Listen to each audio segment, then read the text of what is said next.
ថ្ងៃនេះមេឃរៀងក្តៅគួរសមតែអញ្ចឹងទៅខ្ញុំសម្រាប់មួយសន្ទុះចូលមកនឹង public park នេះឃើញផ្កាកំពុងរីកស្អាតអញ្ចឹងក៏ចូលមកថតលេងតិចទៅមើលផ្កាស្អាតណាស់ស្អាតណាស់ផ្កាដើមឈើប៉ុន្តែអត់មានអ្នកណាមកលេងសោះថ្ងៃហ្នឹងផ្លូវចូលខាងនេះមានមួយអញ្ចឹងក៏យកឱកាសនេះថតនិយាយលេងតិចទៅចង់និយាយចែកជូនបងប្អូននៅរឿងខ្លះដែលខ្ញុំបានយល់ហ្នឹងយល់ក្នុងពុទ្ធសាសនាណាការបង្រៀនរបស់ព្រះសម្មាសម្ពុទ្ធតាមពិតទៅបើយើងនិយាយសាសនាហ្នឹងគឺ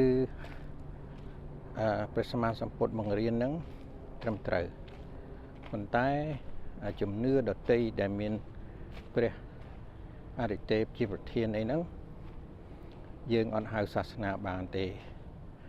ប៉ុន្តែភាសាខ្មែរយើងមិនដឹងថាប្រើពាក្យអីឲ្យសមរម្យអញ្ចឹងប្រើពាក្យសាសនាទៅបើប្រែឲ្យត្រឹមត្រូវreligion ហ្នឹងគឺមានព្រះជាប្រធានគេហៅថា binding to God binding ហ្នឹងភាសាអង់គ្លេស binding បានន័យថាគោរពព្រះដូច binding the law នឹងគោរពច្បាប់អញ្ចឹងទៅណាស្ងាត់ថ្ងៃនេះ park នេះ open ទៅ public ហើយប៉ុន្តែអត់មានអ្នកណាមកលេង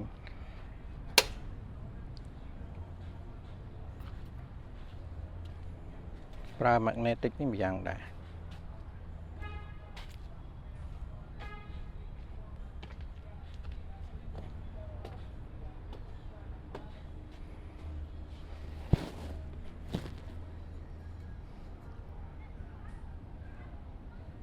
ជាង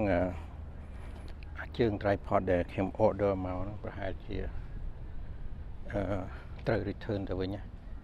ពីព្រោះmagnetic នេះល្អជាងមេដែកវាល្អ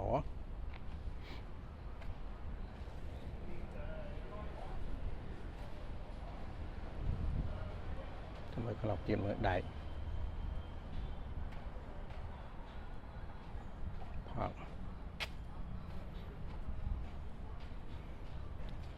តាមមើលទៅអ្នក resident នៅនេះគេមិនចុះមកលេងផងពីព្រោះអ្នកដែលមានផ្ទះសាស្អំគេច្រើនតែគិតថានៅកន្លែង public នេះកន្លែងសាធារណៈនេះវាមានមនុស្សចំពោះផ្សេងដែលធ្វើឲ្យគេបារម្ភនិយាយចំទៅគេយល់ថាមានអ្នក homeless អញ្ចឹងណាដល់គេខ្លាចប៉ុន្តែបើសិនជាខ្ញុំនៅផ្ទះចិត្តនេះមេឃក្តៅអញ្ចឹងខ្ញុំនឹងចុះមកលេងស្ទើរតែរាល់ថ្ងៃហ្នឹងហើយ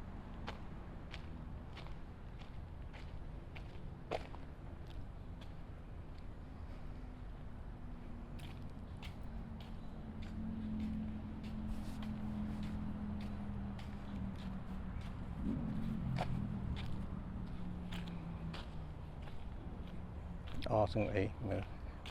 មកលុបឡើងឈឹងទៅជ័យ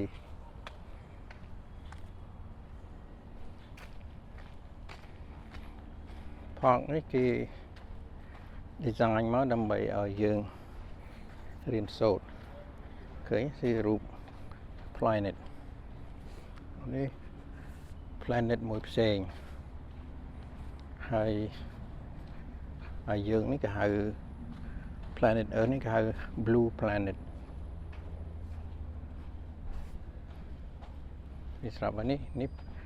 blue planet ហ្នឹងគឺផែនដីយើងហើយនោះវាតាក់ទងនឹងគ្រឿងអវកាសគេដាក់រូបអវកាសរូបអ្នកអវកាសនេះរូបអ្នកអវកាសគេ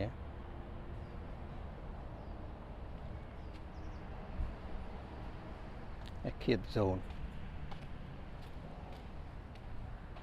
ដាក់ Kid zone នេះឧទ្យានសម្រាប់កុមារណាប៉ុន្តែថ្ងៃនេះថ្ងៃអង្គារក្មេងនៅរៀននៅឡើយបើសិនជាល្ងាចបន្តិចទៅក្មេងចេញពីរៀនប្រហែលជាពុកម្ដាយនាំមកលេងអញ្ចឹងណាចង់ដឹងអានេះធ្វើពីអីធ្វើពីថ្មបើធ្វើពីដែកឌូត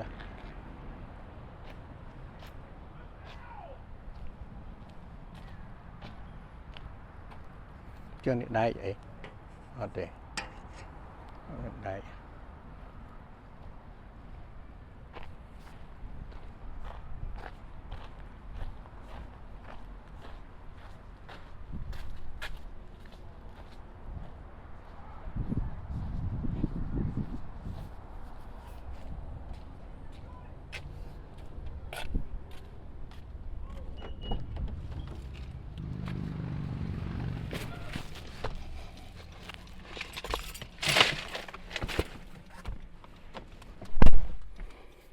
ខ្ញុំត្រូវរកដែកអីមួយទៀតដើម្បីចាប់ក្នុងឡាននេះដល់ពេលមកចូលមកដាក់ដែកឌូតនេះទៅចប់បាច់ដែកក៏បានដែរគេថានេះចឹងទម្លាក់ចូលដល់នេះទៅគឺថតខ្ញុំបានដែរឃើញទេប៉ុន្តែខ្លាចខូចlens អញ្ចឹងប៉ុណ្ណឹងសិនចុះនេះគាត់ជាថាការសាក់លបង